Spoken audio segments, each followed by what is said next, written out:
Hi అండి. మనలో చాలామంది హెయిర్ ఫాల్తో ఇబ్బంది పడుతూ ఉంటాం కదా. ఇంట్లోనే ఉండే ఈ వస్తువులతో ఈ ఆయిల్ని ప్రిపేర్ చేసి పెట్టుకుంటే హెయిర్ ఫాల్ని, గ్రే హెయిర్ని కంట్రోల్ చేసుకోవచ్చు. ముందుగా ఒక టేబుల్ స్పూన్ మెంతుల్ని స్టవ్ సిమ్లో పెట్టుకుని స్లోగా ఫ్రై చేసుకోవాలి. ఇవి ఫ్రై అయిన తర్వాత వీటిని చల్లారనివ్వాలి. ఒక కప్పు కరివేపాకు ఆకుల్ని తీసుకుని వీటిని కూడా స్లో ఫ్లేమ్లో ఫ్రై చేసుకోవాలి.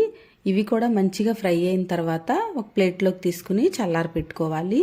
ఇదే ప్యాన్లో ఒక కప్పు కొబ్బరి నూనె, మీరు ఏదైనా తీసుకోవచ్చు, పారాషూట్ ఆయిల్ కానీ గానుగలో ఆడించింది కానీ, పావు కప్పు కంటే కొంచెం ఎక్కువ ఆముదంని తీసుకుని దీనిలో యాడ్ చేసుకుని హీట్ చేసుకోవాలి. ఈ ఆయిల్ హీట్ అయిన తర్వాత మనం చల్లారి పెట్టుకున్నాం కదా మెంతులు, కరివేపాకుని ఇట్లా కోర్స్గా గ్రైండ్ చేసుకుని దీనిలో యాడ్ చేసుకుని బాయిల్ చేసుకోవాలి. దీని మీద ఉన్న నురగంతా పోయే వరకు ఆయిల్ని మరగనివ్వాలి. ఇలా మరిగిన తర్వాత మందార పూల రెమ్మల్ని ఒక కప్పు దీనిలో యాడ్ చేసుకోవాలి. 1 నిమిషం అయిన తర్వాత స్టవ్ ఆఫ్ చేసేసుకుంటే సరిపోతుంది. ఈ వేడికి మందార పూల రెమ్మల్లో ఉన్నదంతా ఎక్స్ట్రాక్ట్ అయిపోతుంది ఆయిల్లోకి. ఇప్పుడు దీన్ని ఒక బౌల్లోకి స్ట్రెయిన్ చేసుకుని చల్లారనివ్వాలి.